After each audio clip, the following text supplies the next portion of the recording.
안녕하세요. 일어났습니다. 아직 이렇게 별로 잠이 들겠나? 다시. 안녕하세요. 안녕하세요. 고등학교 1학년이죠? 네. 중간고사 끝난 지 얼마 안 됐죠? 네. 잘 봤어요? 이런 거 물어보는 게 제일 재수없지. 근데 뭐 어차피 입시는 시작이 되는 거고, 사실은 중간부터 시작되는데 이제는 이건 내려가는 거. 입시는 시작되는 거고, 주변에서 이제 그런 얘기들을 많이 해요. 공부 열심히 해라. 지겹게 듣지. 열심히 해야 돼. 왜요? 그럼 그래야지 나중에 잘 살아. 그런 얘기 지겹게 드는데, 고등학교 과정에서는 공부를 열심히 하는 게 승부처가 아닙니다. 열심히 한다고 반드시 성공하지 않아요. 이유는 다 열심히 하거든요. 다 열심히 하거든요. 그럼 가장 승부처는 뭐냐면 얼마만큼 효율적으로 학습을 하느냐. 1시간을 공부해서 3시간의 학습 효과를 냈거나 3시간을 책상에 앉아서 공부하는 시간을 보냈는데 결과적으로 학습한 장은 1시간을 만들 거냐. 여기가 승부처입니다. 여러분들과 경쟁을 해야 되는 전국에 있는 모든 학생들, 수험생까지 하면 여러분들이 대학을 가는 해에는 한 45, 6만 명, 44만 명 정도 될 거로 보이는데 그 44만 명들이 모두 다 하루에 똑같이 24시간을 보냅니다. 그죠? 그 다음에 기본적으로 인간이니까, 동물이니까 잠은 어느 정도 자야지. 그렇지? 아예 안 잘 수는 없잖아. 잠도 어느 정도 자고, 또 밥 먹는 시간, 기타 등등등등 하루 생활을 보내기 위해서 되는 기본적인 시간을 제외하고 나면 여러분들한테 주어지는 시간은 하루 일과 시간은 그렇게 많지 않아요. 아침 8시 20분까지 수업하지. 그래서 4시 40분까지 수업을 하고 종례 마치고 나오면 5시 조금 넘을 거고 5시 조금 넘어서 나오면 6시까지 학원 가야 되죠. 그지? 중간에 가다 편의점 가다 간단하게 뭐 하나 먹고 배고프니까 6시까지 학원 가서 6시에서 10시, 11시까지 하나 학원? 10시까지 하니? 네. 그럼 10시까지 학원에서 수업하고 10시 끝나고 나면 이제 두 가지 형태로 나뉘죠. 집으로 가는 학생이 있을 거고 독서실 가는 학생이 있을 거고. 그지? 두 가지 형태로 나뉠 거란 말이야. 그런데 집으로 가는 학생이나 독서실로 가는 학생이나 하는 행위는 똑같이 뭐하니? 숙제해야지. 숙제 엄청 많잖아. 그치? 그러면 12시나 1시까지 숙제하고 1시쯤 잘 거란 말이야. 그죠? 이게 하루 일과예요. 근데 이게 여러분들만의 일과가 아니고 전국에 있는 44만 명, 4, 5만 명의 하루 일과가 똑같습니다. 다 열심히 하는 거지. 그치? 그래서 열심히는 기본입니다. 열심히는 기본이고 열심히만 해서는 쉽지 않고요. 열심히 해서 뭐가 더 플러스가 돼야 되느냐면 얼마나 내가 효율적으로 공부를 하고 내가 원하는 대학, 내가 생각하고 있는 대학교, 내가 생각하고 있는 학과를 진학을 하기 위해서 어떻게 좀 더 효율적인 방법으로 접근을 할 건가. 내가 접근하는 얘기는 학습 부분도 물론 중요합니다. 제일 중요하죠. 학습도 물론 중요하고 두 번째가 내가 저기를 지원할 때 어떤 방법으로 나한테 좀 더 유리하게 준비를 해놓을 건지 이것까지를 포함하는 얘기입니다. 자, 여러분들 시작하기 전에 대학교 입학은 어떤 방법으로 진행을 하는지는 대충 다 알고 있죠. 크게는 정시, 그 다음에 수시로 나뉘는 거고 정시는 뭐 말 그대로 수능 시험 잘 보면 되는 거고요. 수시는 학생부 종합전형, 학생부 교과전형, 논술, 특기자 전형 이렇게 나뉩니다. 혹시 여기 특기자 전형으로 생각하고 있는 학생 있니? 없어? 네, 특기자 전형은 꼭 예체능만은 아닙니다. 뭐 과학 특기자, 수학 특기자, 영어 특기자, 특기자 전형에 해당돼요. 인원이 계속 줄고는 있습니다만. 그래서 그 중에서 여러분들한테 가장 가능성, 즉 기회가 가장 많은 것이 정시는 사실은 재수생들 때문에 쉽지 않습니다. 재수생들 때문에 쉽지 않고요. 물론 정시를 준비하는 학생들도 있긴 있습니다. 재학생 중에 없는 건 아닌데 경쟁률이 그만큼 높다고 봐야 되겠지. 그다음에 어쨌든 간에 재학생은 수시를 준비하는 게 확률이 이제 재수생과 재학생의 리그가 양분돼 있죠. 재수생은 재수를 한다는 건 내가 다시 도전을 해서 뭔가를 더 노력을 해서 뭔가를 바꿔야 되는 거지. 그렇죠? 그런데 내가 다시 노력해서 바꿀 수 없는 것들이 있지. 학교를 다니는 시절에 시험을 받아놨던 성적, 이걸 내가 지금 다시 노력한다 해서 바꿀 수 있니? 바꿀 수 없죠? 또 재학생 시절에 내가 활동했던 생활기록부 내용, 이거를 내가 재수활동 시간에 활동을 한다 해서 바꿀 수 있겠어? 없지. 그러니까 재수생들은 어디에 중점을 두느냐 하면 내가 노력을 해서 현재의 컨디션을 바꿀 수 있는 전형, 그게 뭡니까? 수능하고 수시에 드는 논술인 거죠. 그래서 거의 재수생들은 수시는 논술, 그 다음에 수능에 올인합니다. 반면에 재학생들은 재수생들을 수능, 같은 학력 평가를 받기 위해서 수능형 문제를 풀어야 되는데, 어쨌든 우리나라는 고교 과정에 대한 교과 진도가 끝나는 게 3학년 5월달까지입니다.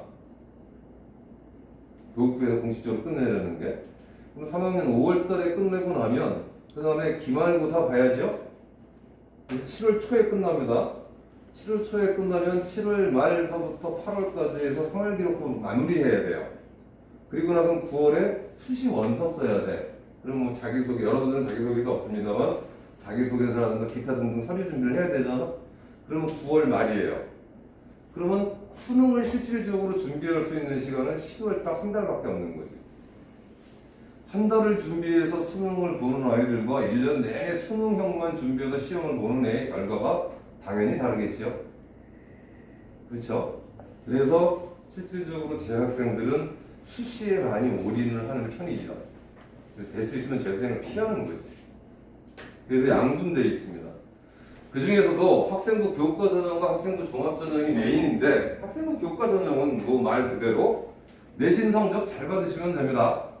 그리고 수능 공부 관리하면 돼요. 왜? 최저 학력 기준이 있으니까. 반면에 이런 건 있지. 학생부 교과 전형으로 지원하기 위해서는 학교 추천서를 받아야 되는데, 그 추천서가 예를 들어서 서울대 같은 경우는 한 학교당 2장입니다. 문과 한 명, 이과 한 명. 누굽니까? 누구 주겠어? 성비 1등 주겠지. 그죠? 또는 뭐 2%, 4%, 뭐 10명 이내 이렇게 제한되어 있습니다.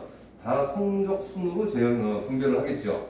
추천하겠지. 그러니까 교과 전형은 공부 열심히 하시면 돼요. 성적 잘 받으시면 됩니다. 그리고 최저 학력 기준을 위해서 수능 준비해 놓으시면 돼요. 그럼 나머지 학생들은 방법이 없느냐? 나머지 학생들이 준비하는 게 일반적으로 학생부 종합전형이죠. 학생부 종합전형입니다. 그래서 오늘은 학생부 종합전형을 어떻게 준비하는 것이 좀 더 효율적이고 나중에 평가자들한테 좋은 점수를 받을 수 있을지에 대해서만 집중적으로 설명을 하도록 할게요. 자, 보겠습니다. 이게 지금 현재의 모습입니다. 혹시 3학년 교실 지금 가본 적 있는 사람 있어요? 한 번도 본 적 없어? 본 적이 있어요?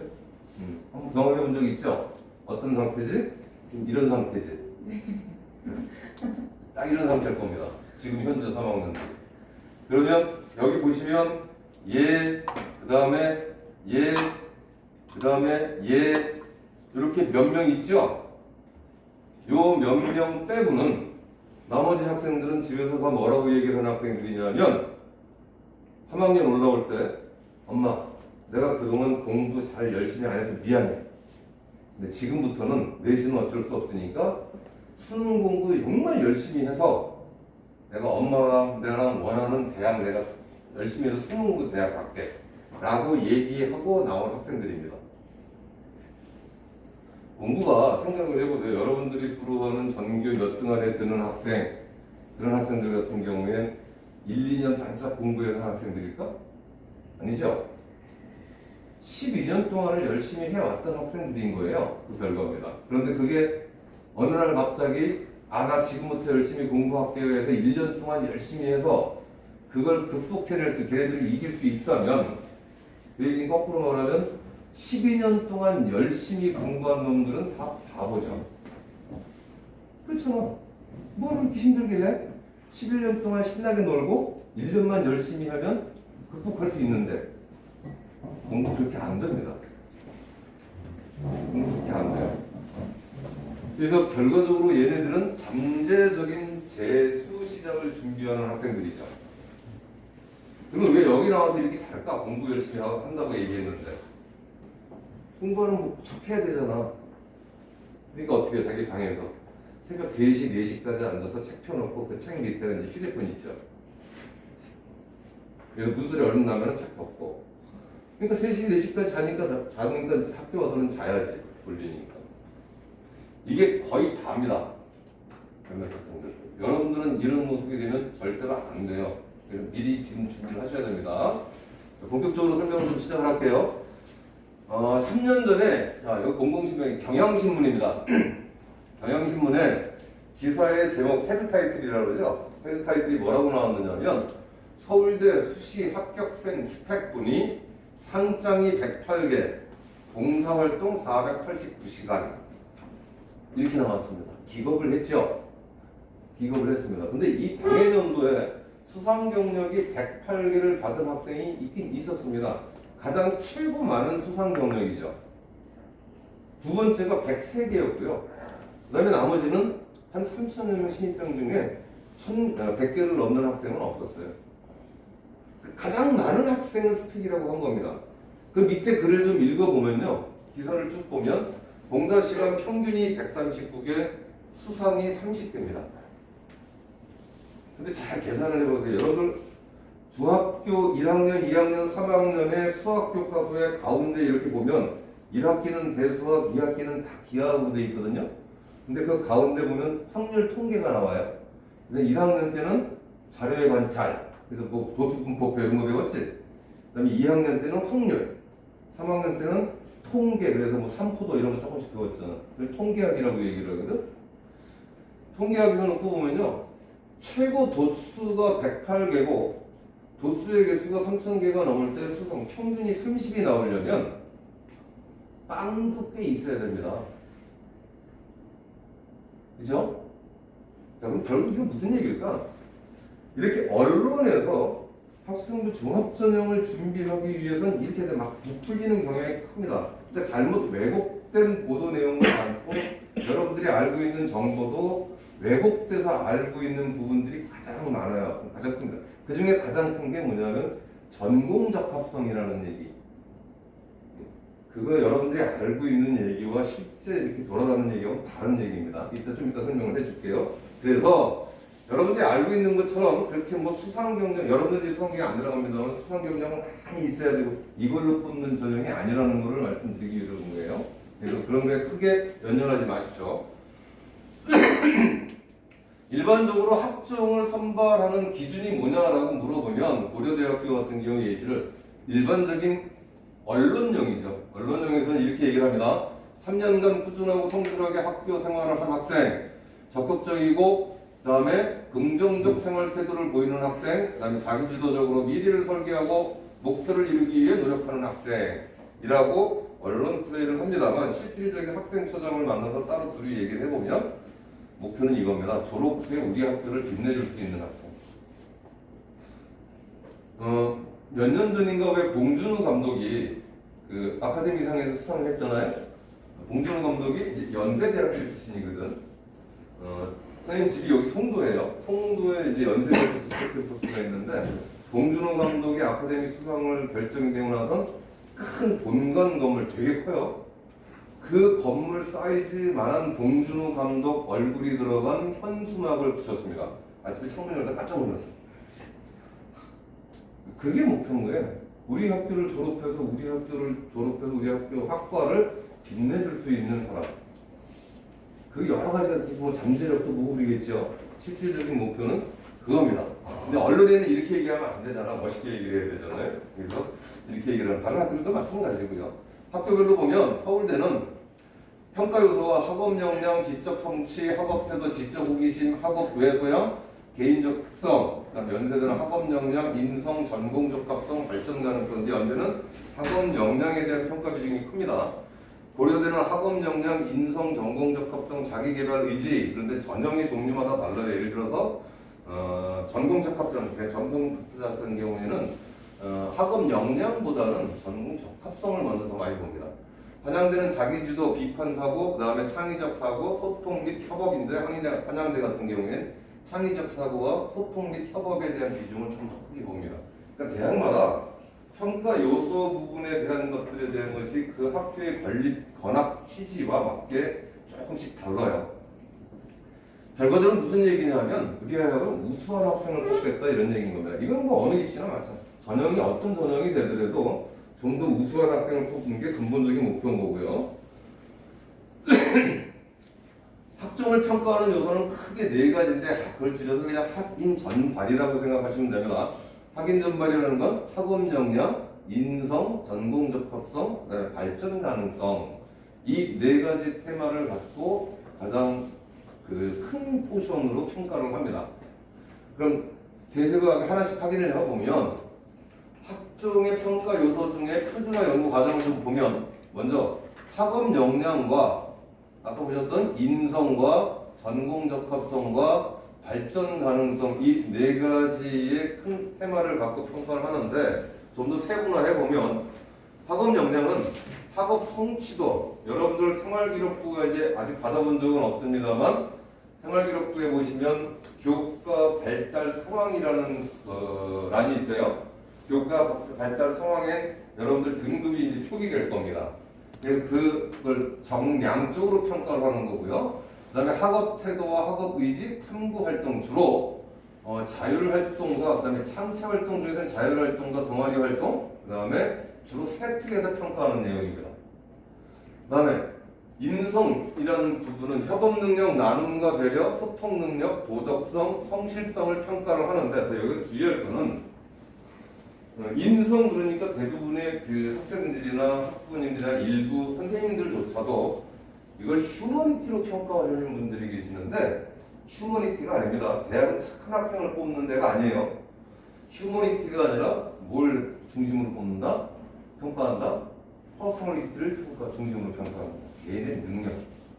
그러니까 내 생활기록부가 여러분들이 1학년 말에 받았는데 전반적인 세팅 내용이나 이런 것들이 수업 시간에 매우 성실하게 참여하며 친구들과의 배려의 정신이 높고 이런 걸로 도배되어 있으면 안 되는 겁니다.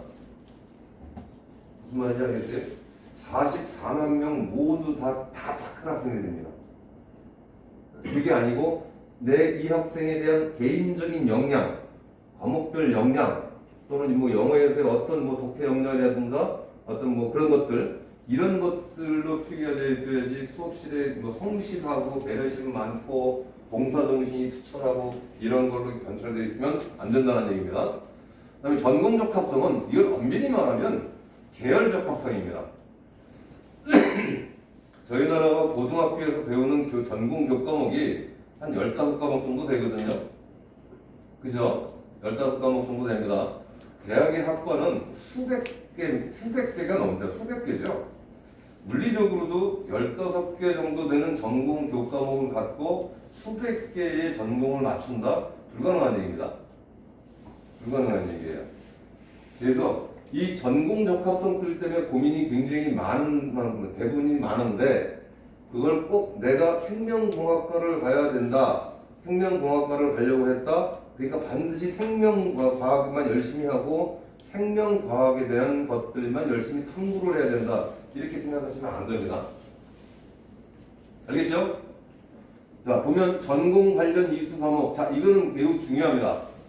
여러분들 내가 과목을 선택을 할 수 있기 때문에 예를 들어서 내가 건축공학과를 지원하겠다. 또는 기계공학과를 지원하겠다.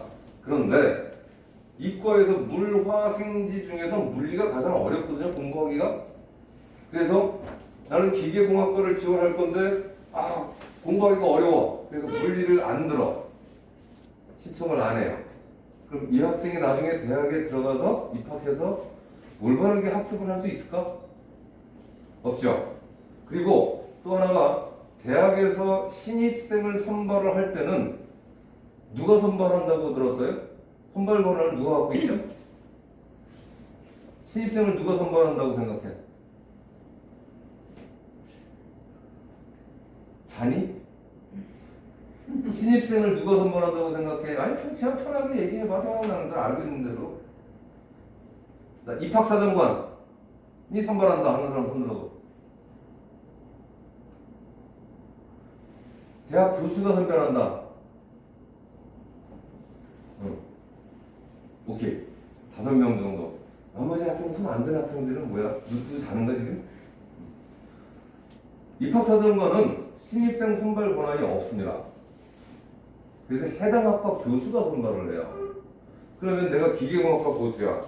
근데 내역을 쭉 보니까 이 학생이 물리를 들은 적이 없어. 물리를 실내에서 안 들었어. 피했어. 그럼 이 학생을 뽑을까? 안 뽑습니다. 중요한 내용입니다. 그래서 내가 지원하고자 하는 전공 교과목은 반드시 이수를 해야 됩니다. 예를 들어 내가 경제학과를 가려고 해요. 그런데 인문계열에서는 경제나 정법이 어렵거든? 그러니까 경제를 피해. 그리고 경제를 안 들었어. 그래서 경제학과를 지원을 해. 그럼 당연히 좋은 평가가 나올 수가 없지. 그래서 어떤 전공에 관련해서 내가 어떤 과목을 신청할 거냐라는 거는 미리 좀 생각을 하시고요. 여러분들 이제 2학기 되면요. 여름방학 들어가거나 끝나자마자 바로 2학년 때 어떤 과목을 들을 건지 신청서 내라 그럴 거거든. 그게 여름방학 때 한 번 하고 중간에 한 번 하고 마지막 최종 12월 달에 할 거예요. 그래서 최종 12월 달에 선택한 걸로 여러분들이 2학년 때 들을 교과목이 결정되는 겁니다. 그래서 신중하게 하도록 하시고요. 세특이나 천체 활동을 통해서 전공 과목에 대한 이해, 관심, 그 다음에 필수 역량을 어느 정도 쌓았는지 이렇게 평가를 합니다.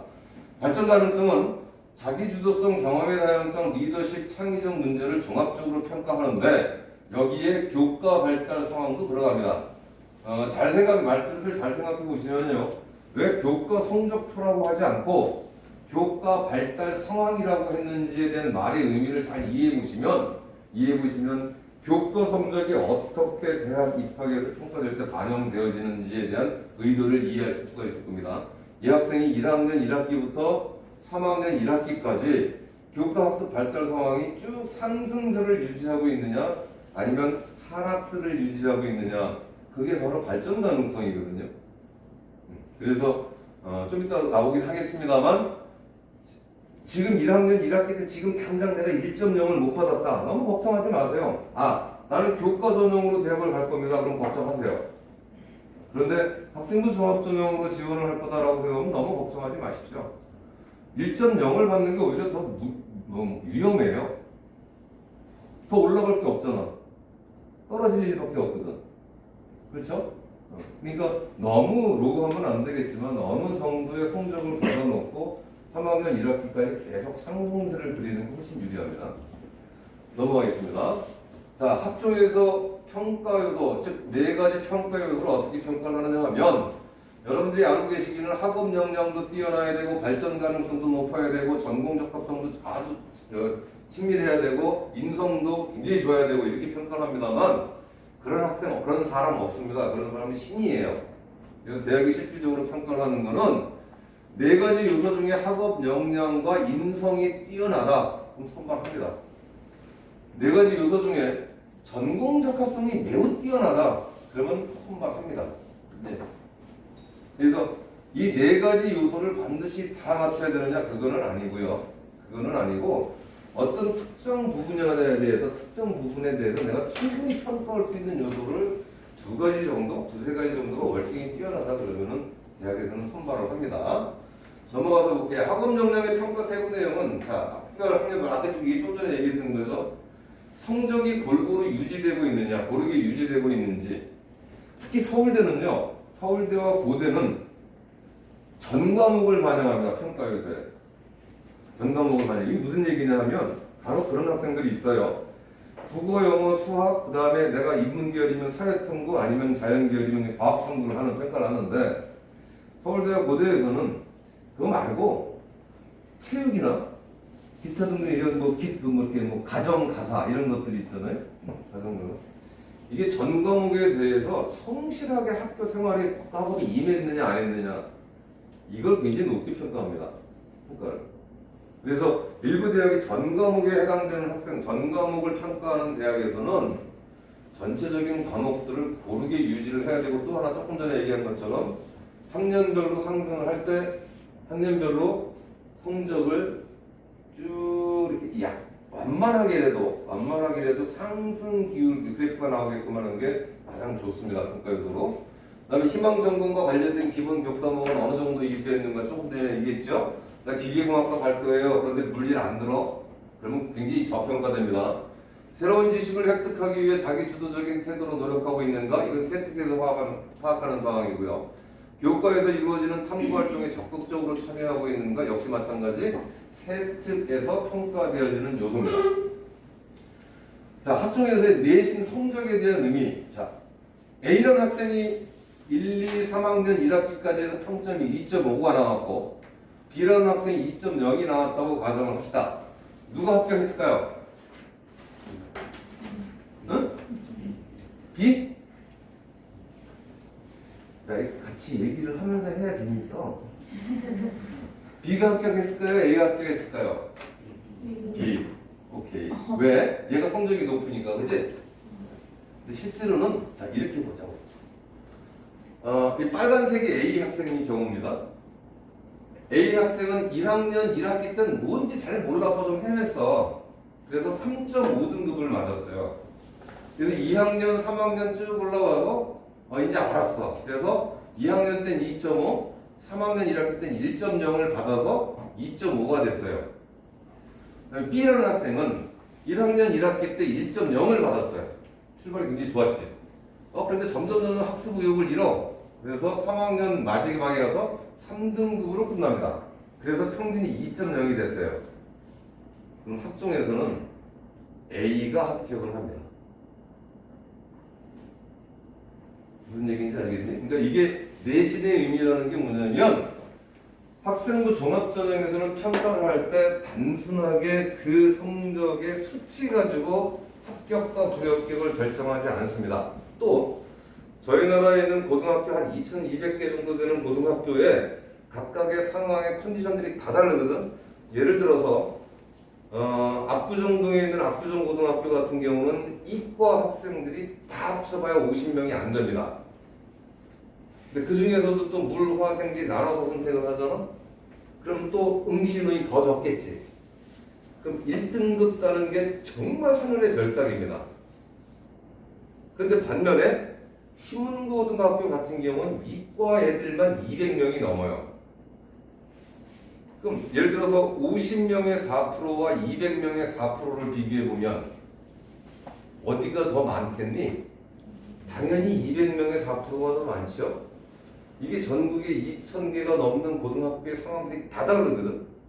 그래서 학원 역량들도 다 달라요. 그래서 단순하게 얘 2.0, 얘는 2.5 이렇게 해서 계산하지 않습니다.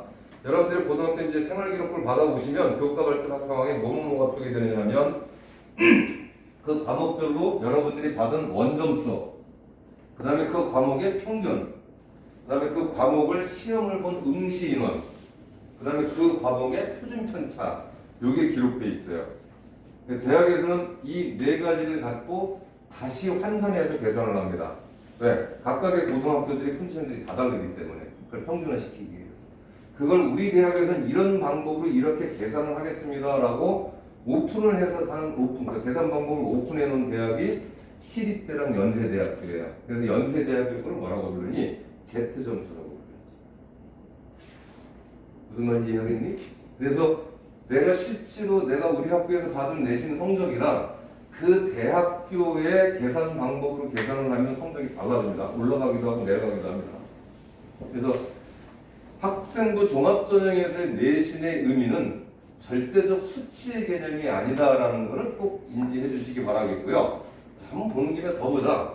그 똑같은 학생 A와 B를 갖고서 놓고 보면 아까 좀 전에 얘기한 것처럼 이수자수, 성적 추세, 기타 과목 등급컷, 심화 과속 기수 이걸 종합적으로 평가를 해서 내신 성적 학업 역량을 평가합니다. 그래서 단순히 시추만 갖고 하는 건 아니라는 거고요.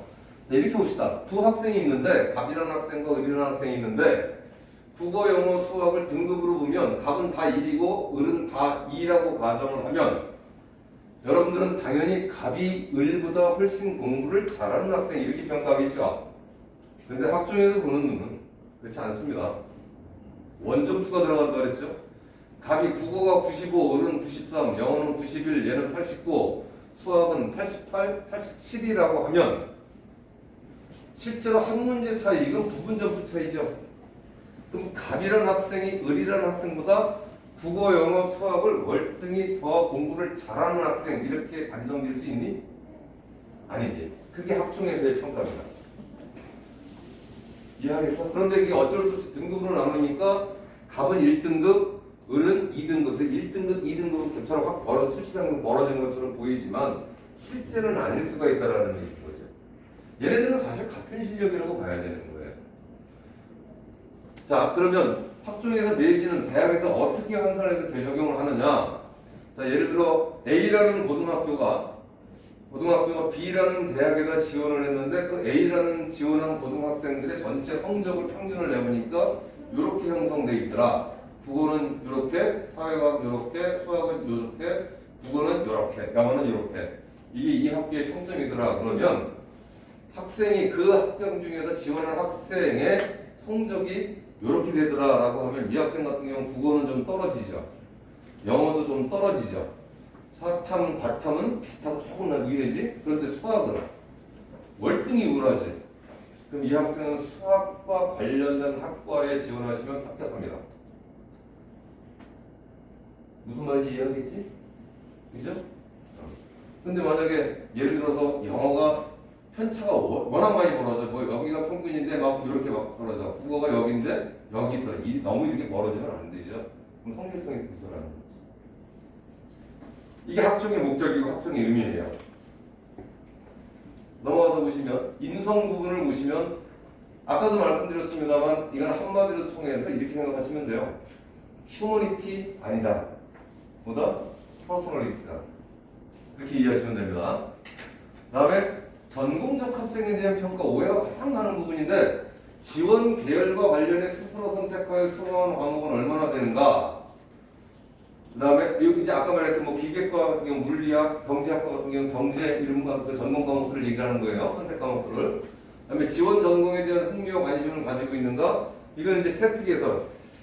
여러분들이 제일 실수를 많이 하는 게 좀 이따가 여러분들 이쪽에 있는 고등학교에 어디라고는 얘기를 못 하겠고요. 생활기록부 예시를 보여줄 건데 제일 실수하는 게 뭐냐 하면 선생님 지금 수행평가나 과세 획득 같은 거 일부 나와서 했죠.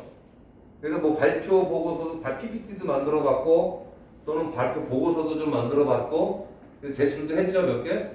항상 중간고사나 기말고사 시험 끝나고 나면 왕창 몰려 나옵니다. 지금 해야 될 거 되게 많을 거야. 그지? 그런데 꼭 주의할 게 뭐냐면 예를 들어서 가장 수학에서 많이 내주는 과제가 뭐냐면 1학년 때 많이 내주는 과제가 지금 수업한 내용들 중에서 수학과 관련해 본인의 진로와 관련해서 일상생활에서 수학이 사용된 사례를 조사하시오. 아마 이게 다 나와 있을 거야 지금. 그지? 네. 뭐 기푸지역은 예외 없어요. 그러면 여러분들은 이제 찾지 인터넷을 막 뒤지죠. 블로그를 막 뒤져요. 근데 블로그를 뒤지는데 절대 귀찮기 때문에 2페이지 이상을 안 봅니다. 앞에서 그냥 긁지요. 그러면 그게 어떤 내용일지도 정확하게 연계가 안 되는데 예를 들어서 내가 물리학과를 지원하려고 해요. 그러면 일상생활에서 관련된 수학의 사례를 조사를 할 때 내 진로와 연계되어진 부분을 찾아야 되는 겁니다. 그게 관심도에로 나타나는 거예요. 근데 그렇게 안 하잖아. 그지? 그러면 생활 기록부 어떻게 돼서 나에 대한 관심도는 나타나지 않는 겁니다. 나타나지 않는 거예요. 그래서 수행평가가 단순하게 점수를 받기 위한 목적이라고 생각하시면 안 됩니다. 원래는 코로나 이전에는 중간고사가 30%, 기말고사가 30%, 수행평가가 40%가 되게 높아요. 100점 만점에. 그러니까 내가 중간고사, 기말고사를 100점을 맞더라도 수행평가를 빵점을 맞으면 총점 61점밖에 안 되는 거예요. 그래서 이제 코로나가 활동이 줄어서 이 코로나 기간 동안에는 40, 20%입니다. 그런데 이제 해지되니까 좀 더 바뀔 수도 있겠죠. 그런데 20점, 40점을 맞는 것도 중요하지만 학생부 종합전형에서는 그 점수보다 더 중요한 게 뭐냐면 여러분들이 활동했던 그 내용의 생활기록부에 적히는 거거든. 이걸 정성평가라고 합니다. 그 적히는 내용이 어떻게 적히느냐가 사실은 훨씬 더 중요한 겁니다. 그래서 과제를 하나 제출을 하고 보고서를 하나 발표를 하고 해도 반드시 내가 지원하려고 하는 대역, 진로 부분을 고려를 하시고 하셔야 됩니다. 그 다음에 지원 전공에 관련된 독서가 있는가, 적절한 수준인가.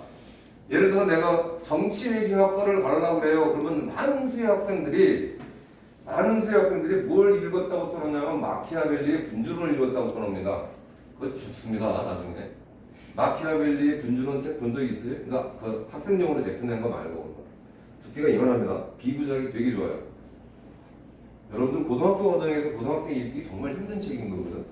그럼 아까 그 신입생을 누가 선발한다고 그랬지? 해당학과 교수가 선발한다 그랬지? 그럼 그 교수의 전공은 뭘까요? 정치외교학이겠지. 그지? 근데 그 사람이 군주론의 내용은 뭘까? 근데 학생이 들어서 그걸 이해하기 쉬운 내용이 아니라는 말입니다. 그럼 면접 때 죽습니다. 죽어요. 그러니까 그렇게 그 고교 과정을 뛰어넘어서 막 이렇게 아주 뭐 전문성 있는 그렇게 적으시면 안 돼요. 그렇게 하면 안 됩니다. 얼마 전에 상담을 했는데 그 어디선가 손들팀을 받아서 해왔다는 학생인데 의대를 목표로 한다는 학생인데 생명과학 시간에 실험을 했다라고 했는데 실험한 내용이 그 실험을 하려면 고가의 장비가 필요한데 우리나라에선 너무 고가여서 대학도 일부 대학이 렌트해서 쓰는 장비예요. 근데 그걸 고등학생이 실험했다고? 교수가 모르겠어? 그러면 교수가 평가를 할 때 어떻게 될까? 고등학생이 할 수 있는 실험이 아닌데 여러분들이 보기에는 되게 멋있어 보이죠? 뭐 전문 용어들 막 나오고 그러니까 그죠? 멋있어 보이지? 근데 고등학생이 할 수 있는 실험이 아닙니다. 그러니까 무슨 얘기냐면 적절한 수준인가라는 얘기가 바로 그런 얘기입니다. 여러분들이 해당 환경에서 적절한 환경 할 수 있는 것들인지 이걸 넘는 것도 평가 요소에서 정하됩니다. 지원 전공에 관련된 교과 활동이 있는지, 지원 전공에 관련된 교과 관련 활동이 있는지, 학습한 내용을 아까 말한 것처럼 내가 지원하려고 하는 관심 진로 분야에 얼마만큼 연계를 좀 그쪽에 관심을 보이느냐의 문제인 거예요. 넘어가겠습니다. 발전 가능성은 그럼 뭘로 평가를 하느냐? 기존에 경험한 내용을 스스로 외연을 확정하려고 배웠는가? 다시 말해서 수업 시간에 어떤 기술에 대해서 배웠어? 또는 뭐 사람들과 대화하는 방법에 대해서 배웠어? 근데 내가 생각해보니까 내가 그렇게 원활한 대화를 하고 있지 못해 친구들과 그럼 그거를 내가 수업 시간에 배운 내용을 갖고 그걸 써먹으려고 친구들과 자꾸 그런 방법으로 대화를 하려고 노력을 했고 활동을 했는가 이런 부분을 얘기하는 겁니다. 지식이라는 건 내가 그냥 아는 상태에서 나만 알고 있으면 의미가 없는 거죠. 그죠? 그걸 실천을 옮겨야 되는 거잖아. 그런 스스로 외연을 확장하려고 했던 노력. 그 다음에 독서 활동을 통해 다양한 영역에서 지식과 문화적 토양을 쌓았는가? 아까 이런 얘기 했습니다. 내가 생명공학과를 준비하기 위해서 하려면 생명과학에만 관련된 활동을 해야 되냐? 그거 아니라고 그랬지. 그죠? 흔히 말하는 요즘 잘 생각해 보시면 모든 학문이나 모든 것들의 앞에 두 글자가 붙습니다. 뭐니? 융합. 그죠? 그러니까 이 이학 쪽, 이학과 이공이 있는데 이학 쪽에 관련된 전문적인 지식만 갖는 것도 원하지 않습니다. 이학에 대한 관련 지식과 그 다음에 인문학적 소양도 있어야 되고 그 다음에 사회과학적 지식도 좀 있어야 되고 이렇게 복합적인 그런 지식을 쌓는 모습이 나와야 되고요. 편향되지 않게 보여야 됩니다. 공동체의 목표를 달성하기 위해서 계획하고 실행을 주도한 경험이 있는가? 교내활동 과정에서 문제점으로 적극적으로 해결하기 위해 노력하였는가? 그래서 여러분들도 어떤 활동을 하고 나면 보고서를 제출하고 나면은요, 그 보고서에 반드시 밑에 들어가야 될 게 뭐냐면 이러이러한 활동을 통해서 이것을 알게 되었고 이것을 알 이 지식을 활용해서 내가 우리 반 또는 우리 학교 또는 내 주변에서 이걸 접목해서 이거를 좀 더 좋게 개선할 수 있는 활동을 했다가 반드시 들어가야 됩니다. 그래야지 높게 평가가 됩니다. 넘어가겠습니다. 그럼 학종은 어떻게 평가가 되는지 실질적인 구체적인 내용을 좀 볼게요. 크게 횡단 평가와 종단 평가로 그러니까 둘을 동시에 진행을 하는데 횡단 평가는 여러분들 생활기록부에 있는 내용들 차트들입니다. 창체 활동이라고 그러죠. 그 다음에 수상 경력, 그 다음에 혜택, 그 다음에 독서, 종합 의견 이렇게 진행이 되거든요. 이거를 쭉 횡단 평가하는 과정입니다. 자, 보시면 예를 들면 교과 획득은 어떻게 평가가 되느냐, 독서는 어떻게 평가가 되느냐를 보시면 실제로 1학년 1학기, 1학년 2학기부터 쭉 해서 3학년 1학기까지 각 학년별 학기별로 횡단평가를 하고 그 횡단평가한 내용을 다시 얘가 학년이 올라가면서 어떻게 심화가 되어서 갔는지라는 종단평가까지 이걸 크로스 체킹을 합니다. 자, 종단평가의 사례를 보면요. 1학년 때 차별화된, 투철화된 봉사정신이 투철했고, 학업 성적도 우수했고, 그 다음에 교육과 관계도 되게 원만했고, 그 중에서도 수업의 학습 내용이라든가 또는 학급 활동이라든가 1인 이력이라든가 이런 것들에 대해서 항상 주저앉지 않고 차별화된, 즉 다른 방법으로 자꾸 도전을 하려고 하는 성향이 있는 학생이었다라고 적혀 있으면 2학년 때는 학업 성적이 우수하고 예체능에도 소질이 있고 적극적인 자세를 갖고 있고 창의적 아이디어가 풍부한 학생, 차별화된 도전을 갖고 있죠. 그죠? 차별화된 도전을 갖고 하니까 거기서부터 만든 경험이 축적되어졌고 거기서 축적되어진 그런 경험들이 바로 이런 창의적 아이디어를 산출시킬 수 있는 능력을 산출했다. 그 다음에 3학년으로 올라가면 이게 학습으로 연결되는 거죠. 3학년 수학 시간에 수학교사로 작성해 주기를 심화반에서 학습을 했고 이런 창의적 아이디어와 풍부한 학생이기 때문에 수업 시간에 수학 선생님이 수업을 쭉 해서 문제를 풀어줬을 때 항상 질문이 선생님 그 방법 말고 이런 방법으로 풀면 안 돼요? 또는 제가 이렇게 다른 방법으로 풀어봤는데 답은 안 나오는데 이건 왜 틀리는 거죠? 이게 창의성이잖아요. 그죠? 그러니까 종단 평가는 다시 말하면 1학년, 2학년, 3학년 과정에서의 연계성을 얼마만큼 갖느냐라는 평가고요. 그 중에서도 자율활동 분석을 좀 평가를 해보면 흔히 여러분들 생활기록부에 보면 학교 행사가 주로 위주입니다. 그런데 그것도 보통 보면 생활기록부에 무슨 활동을 참여하고 무엇을 알게 된 이렇게 대부분이 적히는데 그런 평가 요소가 하나도 없어요. 자, 예를 볼게요. 학교 행사, 그다음에 세부 행사, 학생 역량 발휘, 교사 평가 이렇게 4개의 형태를 구축을 해야 되는데 먼저 학생 역량 발휘를 좀 보도록 할게요. 대부분의 학교 생활 기록부에 이렇게 적혀 있습니다. 2학기 회장으로 학생 임원 수련회에 참가함, 새로운 임원들과 교류하면서 2학기 학사 일정과 학생의 활동에 관한 부인포이 및 발표회를 가진 또한 리더십 강좌, 학교 폭력 예방 등을 통해 올바른 가치관과 책임의식 및 활동심을 가진 김포 지역에 있는 학생 학교의 자율활동 내용의 일부입니다. 잘 쓴 거 같죠? 그죠? 근데 실제로 여기서 이 학생에 대해서 평가할 요소는요 이거 하나밖에 없습니다. 왜? 나머지는 다 같이 한 거잖아요. 이 학생 혼자 한 게 아니잖아요.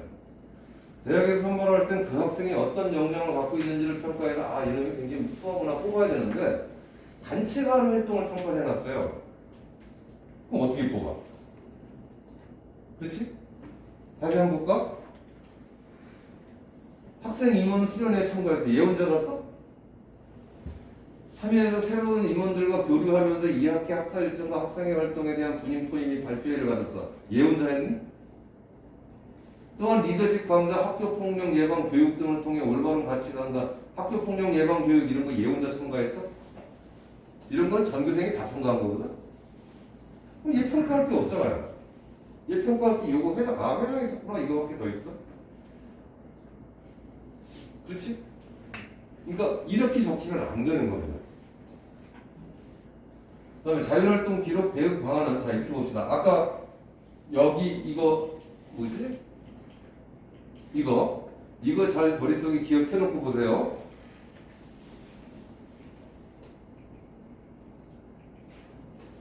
공공공 서재, 이거는 이제 학교의 특화된 프로그램 이름이에요. 그러니까 공공공 서재에 참가하여 총 8회 특강을 듣기 위한 준비 과정으로 지정도서 16건 이상을 읽고, 이건 학교 행사지.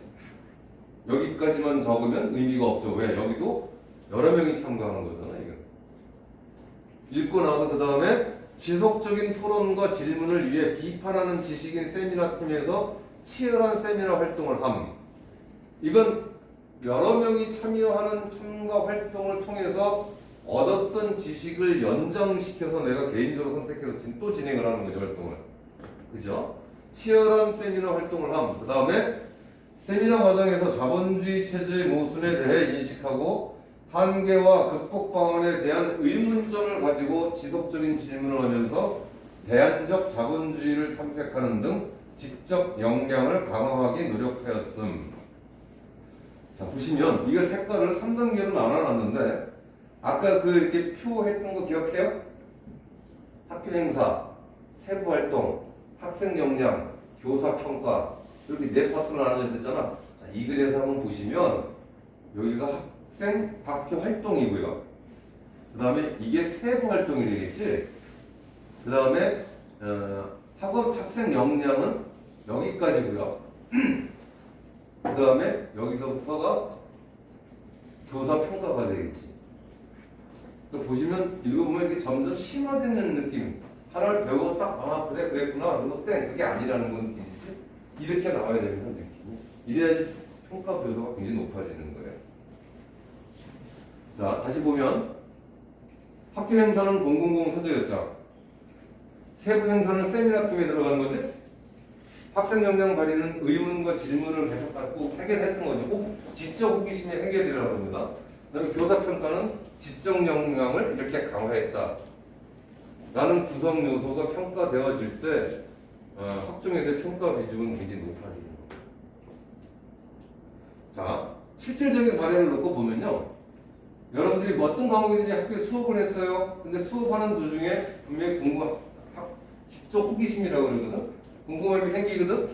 궁금함을 그다음에 독서를 해결을 하고 그걸 방과학교에서 추가 학습을 하고 탐구 보고서를 쓰고 궁금증, 탐구 보고서를 쓰는 과정에 또 추가의 궁금증이 생기고 그 궁금증을 진로 심화 과정으로 연계해서 해소를 하고 그 해소하기 위해서 심층 독서를 하고 동아리에서 보고서를 발표해서 학생들이 기록되는 과정이에요. 자, 예를 그냥 그대로 볼게요. 자, 수업 중에 사회적 불평등, 사회 불평등에 대해서 학습을 했습니다. 사회 과목이다.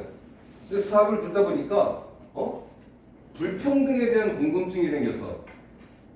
불평등은 왜 일어날까? 계급 간의 불평등은 왜 형성되는 걸까? 등등의 궁금증이 생겼어. 그래서 어떻게 인간 불평등의 기원론이라는 책을 읽게 됐습니다. 책을 읽으면서 독서 방과후 학교를 가입하게 되고 책을 읽기 위해서 그 다음에 사회 정의 실현 방안에 대한 탐구 보고서를 제출합니다. 이 사회 정의 실현 방안 탐구 보고서를 작성하는 과정에서 그럼 정의는 뭐지? 라는 정의에 대한 궁금증이 생기고 그 정의에 대한 궁금증을 실현하기 위해서 국제정의 실현이라는 난민 관련 독서를 하게 되죠. 그 다음에 이것을 해석하기 위해서 국제기구를 조사하고 그 다음에 국제기구 관련된 책들을 읽게 되고 학급 활동을 그리고 실천을 하게 되는 거고 그럼 이게 생활기록부에 기록이 되는 거죠. 이렇게 되면 가장 완벽한 생활기록부입니다. 적어도 정성평가에서는. 그러니까 아까 말한 것처럼 여러분들 지금 이미 그렇게 보고서 낸 학생들도 많을 거야 학교에. 그지? 지금 학교 수행 과제, 학습이나 수행평가를 단순하게 그냥 그 과목에 해당되는 것만 툭툭 쓰지도 않았지 뭐 솔직히 블로그 글 갖다 붙였지. 그지? 그렇게 해서 낸 학생들 꽤 있을 겁니다. 근데 그게 어떻게 적히는지를 아직 경험을 안 해봐서 그래요. 근데 그러면은 나중에 생활기록부 보시면 황당합니다. 그래서 조금 힘들더라도 학생부 종합전형은 그날 어느 날 가서 시험을 봐서 듣고 떨어지는 전형이 아니에요. 지금부터 내가 조금씩 하나씩 만들어서 축적시켜놔야 되는 전형이거든. 그래서 꼭 반드시 학교에서 과제 수행평가나 이런 거 내려줄 때 단순하게 그걸 불러다 붙이지 마세요. 그러면 선생님은 평가 문항을 쭉 만들어 놓고 그냥 그거 똑같이 컨트롤 C, 컨트롤 V 합니다. 그럼 평가할 게 요소가 하나도 없어지는 거예요. 그래서 꼭 좀 힘들더라도 귀찮더라도 꼭 하도록 하시고요. 학점을 위한 조언은 뭐 다른 건 아직 1학년이니까 크게 상관없고요. 이거 1학년 때 많이 벌어지거든. 1학년 1학기 때 예를 들어서 내가 시험을 봤는데 못 봤어. 3점대가 넘어, 3점 중반대가 넘어. 아, 그러면 나는 이제 대학 가긴 수시로 대학 가긴 틀렸구나. 포기. 자, 지금부터 수능을 준비할까? 이런 학생들도 1학년 때도 꽤 있어요. 절대로 그러시면 안 됩니다. 아까 봤지? A라는 학생과 B라는 학생의 강의에 대해서 교과 전형을 준비한다는 건 사실 쉽지 않아지죠. 쉽지 않아지죠. 근데 지금부터 예를 들어 내가 중간고사 성적이 좀 어차피 기말고사 합격은 나오지만 성적이 조금 안 나왔다고 하더라도 지금부터 이렇게 완전 기울 게 크지 않아도 돼요. 지금부터 성적이 계속 나머지 학기 동안 이렇게 상승선을 그리는 선을 유지하는 전략적으로 유지하게 만들어주면 오히려 그게 숫자 높은 것보다는 학종에서는 정상평가 비중이 훨씬 더 큽니다. 그래서 절대로 포기하시면 안 되는 거고요. 내신을 던지고 재학생이 할 만한 데가 없습니다. 자, 예를 하나 볼게요. 어느 학생의 생활 기록부에 있었던 내용들을 써머리 하는 건데, 자, 과학 관련 동아리 활동을 했고, 적정 기술에 대한 관심을 보였고, 적정 기술 관련 보고서를, 기술에 대해서 관련 보고서를 작성을 했고, 에너지 기술에 대한 관련 특성을 들었고, 공적 개발 원조와 관련된 탐구 활동을 했고, 환경 불평등에 대한 내용을 구체적으로 기록했고, 영어 능력이 우수하다고 선생님들이 평가를 했어요. 자, 이 학생은 인문계를 관련하는 학생일까요? 이과를 관련하는 학생일까요? 이과. 오케이? 다 인정? 맞습니다. 이 학생의 꿈은 자원개발 전문가였어요. 그런데 성적이 원하는 만큼 안 나왔어. 그래서 어디를 갔냐 하면 합격한 데가 한국 외대 러시아 문학과를 합격을 했습니다. 생뚱맞지? 그치? 만약에 앞에서 여러분들이 알고 있는 것처럼 전공 적합성이라는 것만 갖고 따지면 얘는 여기 붙으면 안 돼. 그치? 그런데 얘의 스토리는 뭐였느냐 하면, 물론 나중에 바꾼 거죠. 스토리는 뭐였느냐면, 지구상에서 지하 에너지 자원이 가장 많은 나라가 어디죠? 소련이잖아. 그럼 이 나라에 있는 에너지들을 우리나라가 효율적으로 활용하고 쓸 수 있으려면 얘네들하고 친해야 되겠지. 그치? 얘네들하고 내가 비즈니스를 제대로 하고 친해지려면 제일 필요한 게 뭘까? 소통이잖아. 그러니까 이 학생의 스토리는 그렇게 만들어 놓은 겁니다. 실제 합격한 거예요. 그러니까 여러분들이 생각하는 전공 적합성만 생각한다 그러면 러시아 여고 관련된 활동을 한 게 아무것도 없는데 합격을 한다? 큰일 안 되는 얘기인 거잖아. 그렇지 않다는 얘기예요. 알겠습니까? 그러니까 결국엔 이 학생의 스토리는 러시아어를 전공을 하고 궁극적으로는 얘를 하겠다라는 거죠. 이해됐니? 넘어갈게요. 이거는 보고선 착각하거나 오해하면 안 돼. 자, 이 건국대학교입니다. 자기 추천 전형이 KU 자기 추천이 학생부 종합 전형이거든. 사회과 공과대학 건축대학을 보면 지원자 평균이 3.6, 3.0, 3.7이고 최저 성적으로 지원한 애가 6.2, 7.2, 4.9입니다. 그 다음에 1단계 합격을 보면 1단계 합격자의 평균은 2.8, 2.5, 3.0이고 최저가 6.2, 7.2, 4.9죠. 최저는 안 변하지. 그 다음에 최종 합격자를 보면 평균이 3.0, 3.1, 3.2고 최저가 6.2, 7.2, 4.0입니다. 이건 여러분들이 건국대학교 입학처 홈페이지에 들어가시면 실제로 볼 수 있어요. 여기 6.2, 7.2, 4.9 이거는 절대로 오해하지 마세요. 그 인터넷이나 뭐 이런 데 보면 뭐 5등급, 6등급도 어느 대학 우리가 보냈다 뭐 이런 광고들 많지? 그건 믿지 마십시오. 실제로 없는 건 아니야. 있어요. 가긴 갔는데 이게 일반화된 학생이라고 생각하시면 안 됩니다. 얘네들 생활기록부 보면 정말 기가 막힐 정도로 잘 돼 있어요.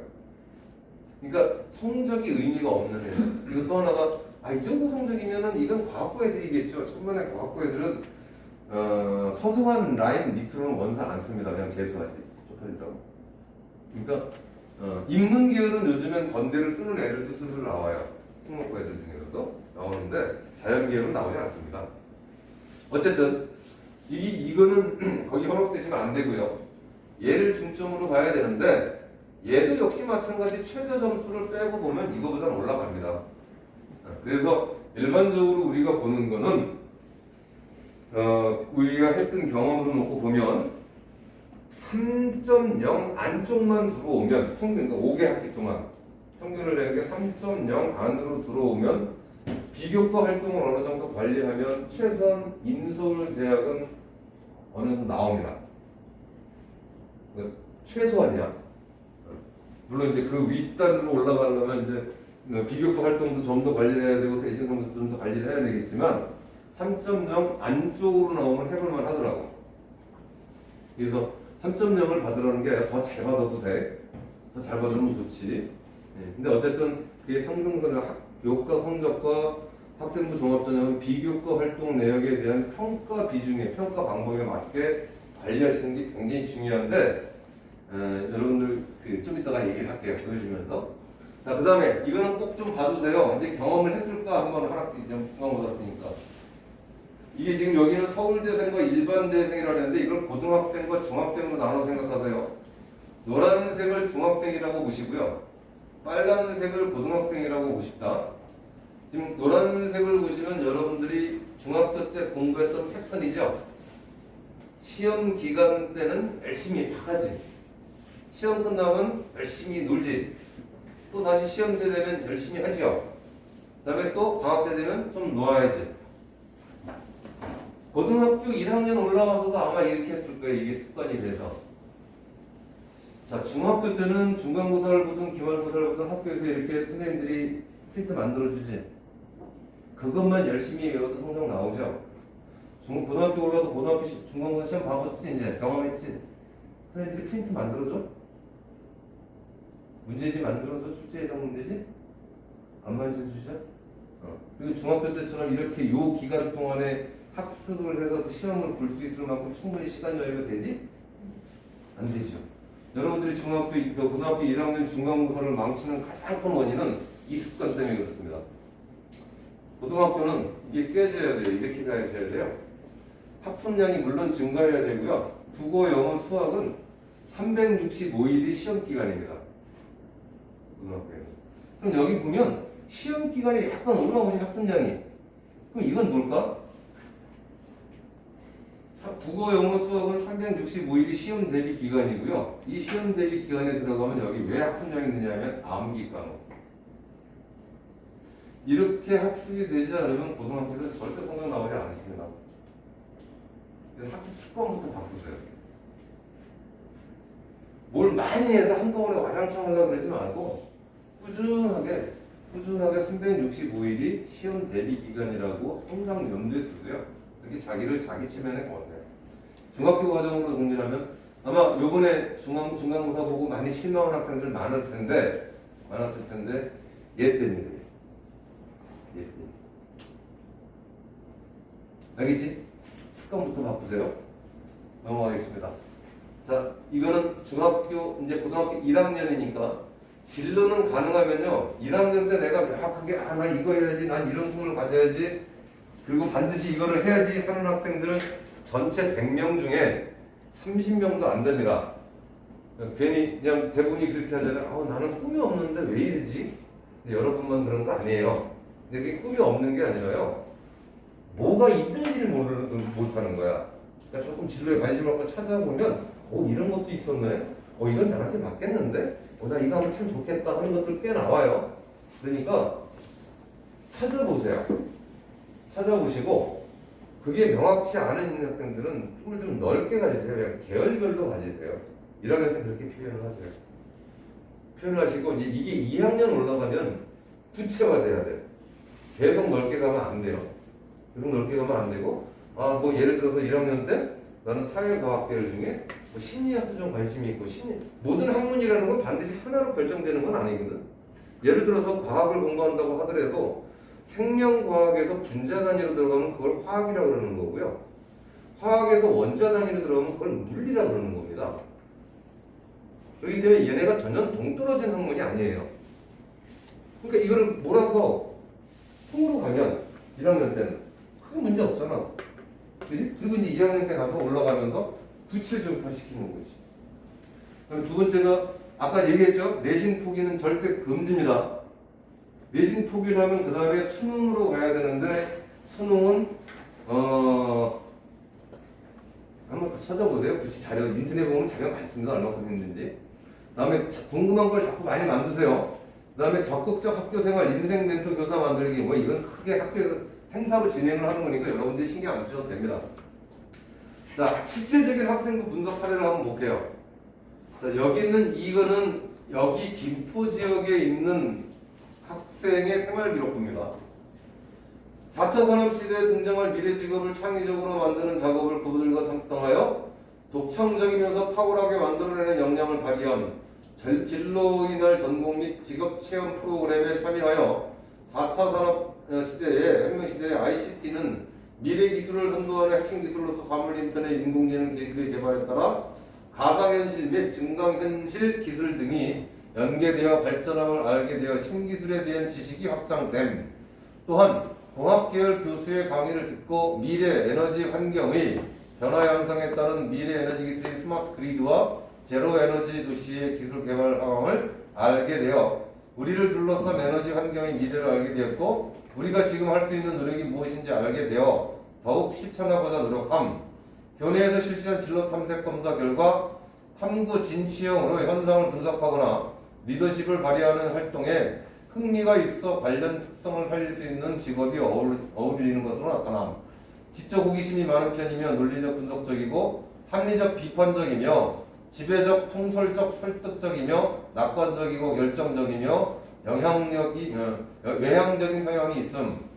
4차 산업혁명으로 인한 우리 사회의 변화와 그에 따른 트렌드를 알아보며 새로운 기술 및 직업의 태계를 탐구하면서 다가올 일을 준비하며 각자의 고등학교 생활을 의미 있고 진취적으로 보내는 것을 목적으로 설계된 신입생 진로 캠프에 참여하여 자신의 진로를 어떻게 무엇을 준비할지 적극적으로 알아보며 설계해보는 활동을 함. 자, 느낌이 어때요? 잘했다. 내용이 좋다, 나쁘다? 복잡하다. 또 여러분들 의견이 중요합니다. 왜? 이거 여러분들 중에 이 학교 다니는 학생들 꽤 있을걸요? 장기고죠. 아니요.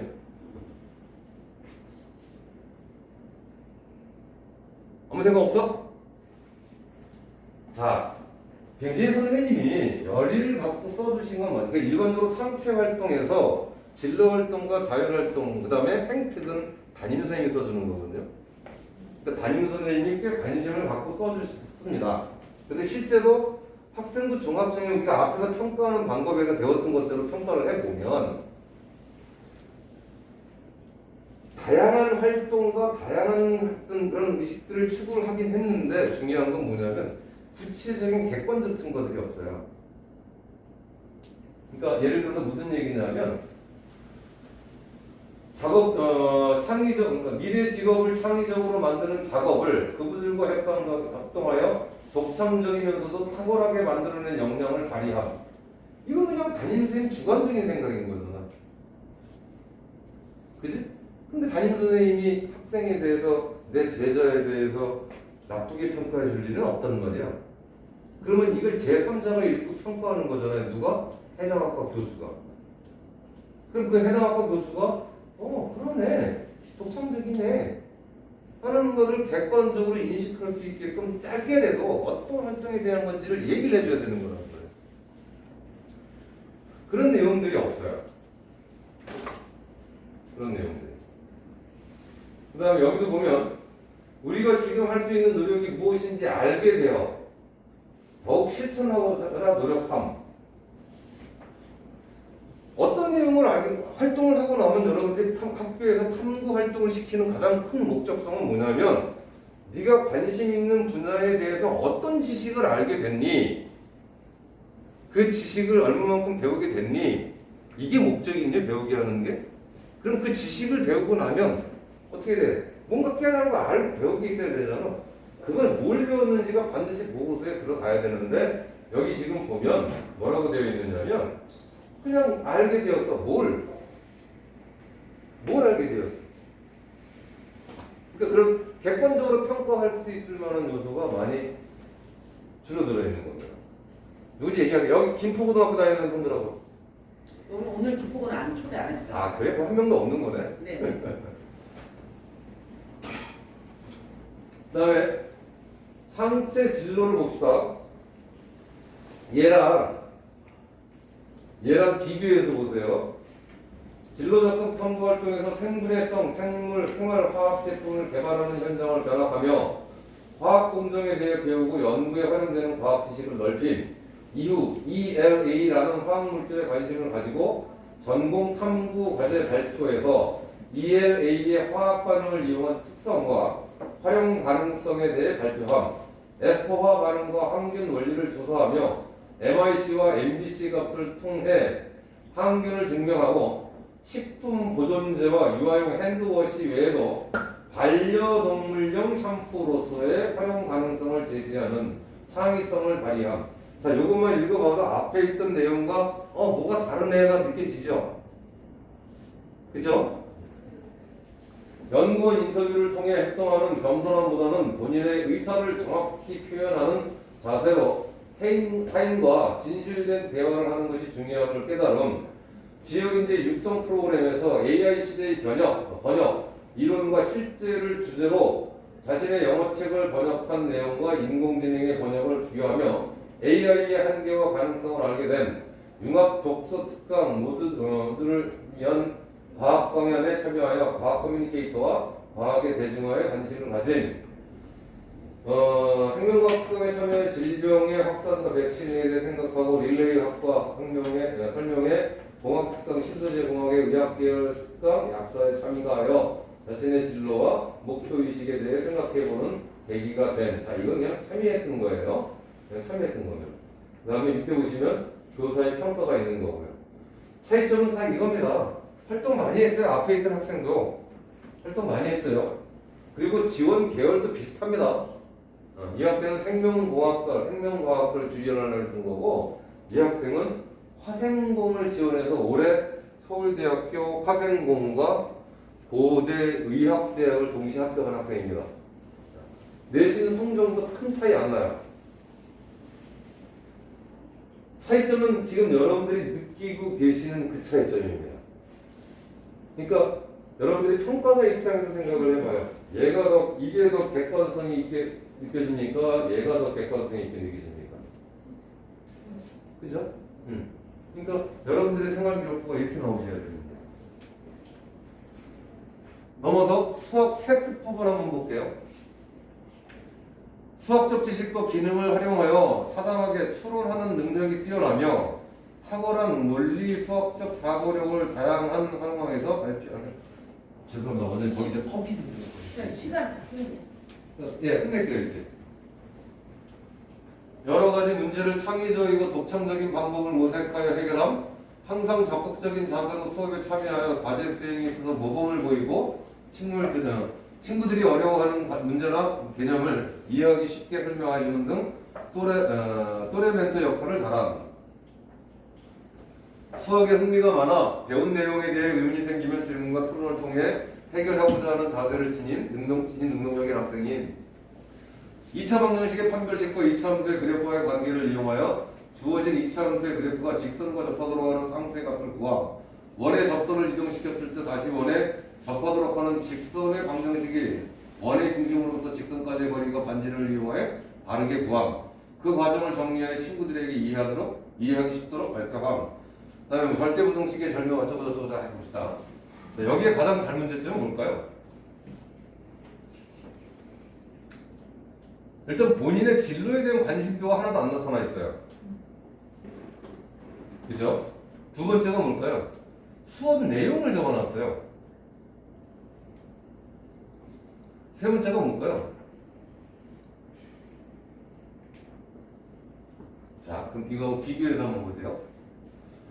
논리적 사고 수준이 타의 추정을 불허하는 학생으로 도전적 과제를 즐겨 뉴턴 허스란 무엇인가를 참고하여 수의 역사와 물리학에서 복소수 사용을 주제로 포트폴리오 활동을 함. 주어진 수체계 안에서 방정식의 해를 구할 수 없다는 것을 해결하기 위해 수의 확장이 이루어졌음을 기후판투수의 방정식에 대해서 논하고 있는 거죠. 이루어졌음을 알게 되었고 복소수는 실제하지 않지만 양자역학 이론에 사용됨을 깨달아 역설 관련 영상을 통해 집합과 명제의 추상적인 개념에 대해서 이해한 후 물리학의 역설 슈레딩거의 고양이에 대해 발표하여 양자역학의 불완전함과 관측이 무엇을 뜻하는지에 대해 고찰하는 기회를 가진 역함수에 대한 보고서를 작성하며 함수와 역함수의 교점이 y=x 위에 존재한다고 잘못 이해하고 있었음을 알고 감수 함수의 경우 반례가 있음을 증명함. 증가함수와 경우 교점 위치에 대한 증명도 시도함. 또 역함수를 구하기 어려운 함수는 암호 구성에도 사용될 수 있다는 점에서 수학의 유용성에 대한 인식을 새로이 하는 계기를 마련함. 그리고 교사가 평가를 해놨죠. 차이점을 이 앞에 거 얘하고 느끼세요?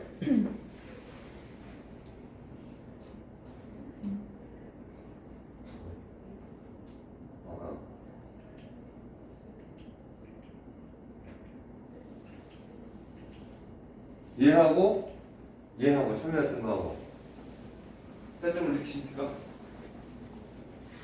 가장 큰 차이점은요 뭐냐면 내가 탐구한 게 무엇이고 공부한 게 무엇이고 그걸 어떤 관련 자료로 참고 자료로 탐구를 했고 탐구한 결과에 대한 것을 다시 토론해서 잘되고 잘못된 것을 재평가해 놓고 잘못된 것에 대해서는 내가 수정을 했다라는 거죠. 그죠? 여기는 통상적으로 수학에 관심이 많고 깊이 열심히 공부하려고 하는 모습인 거고 얘는 그런 구체적이고 얘는 구체적인 어떤 그런 학문을 임하는 자세에 대해 수정해 나가는 과정. 이렇게 구체적으로 표현되어 있다.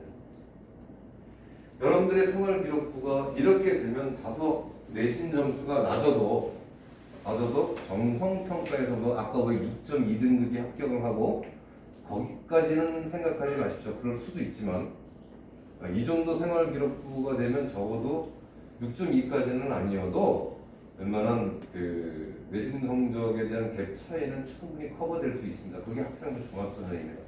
학생부 종합전형 절대로 그 깜깜이 전형 아니에요. 얼마나 디테일하냐면 전형 기간 동안에 이렇게 쭉 적었을 때 저 보고서 만약에 어떤 보고서 내용이 이건 굉장히 당락을 좌우하겠는데 중요한 요소인데 하면은 입학사정관이 여러분들 고등학교를 찾아갑니다.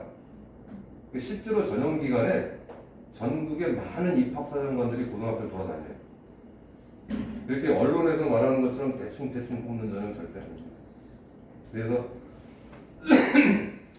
교과 내신 이제 이 학생은 어차피 1학년 때부터 관리를 받았던 학생이니까 그런 거지만은 여러분들도 1학년 지금부터가 되게 중요해요. 이거는 한번 적히면 지울 수가 없거든요. 교과 내신도 마찬가지죠. 그죠? 1.0을 만들어라는 거 아니죠? 향상되는 모습을 만들어라. 평균이 올라갈 때. 그러니까 꾸준하게 전략을 펴서 각 과목별로 조금만 노력하시면 그거 그렇게 어렵지 않아요. 전기 1등 하라는 얘기가 아니잖아. 알겠죠? 그 뒤에 국어 있고 본거 있는데 이거는 시간 관계상 생략을 하도록 할게요. 시간이 좀 많이 지났습니다. 그래서 마치겠고요. 어쨌든 지금부터 준비하고 지금부터 하시는 과정들이 굉장히 중요합니다. 이상입니다.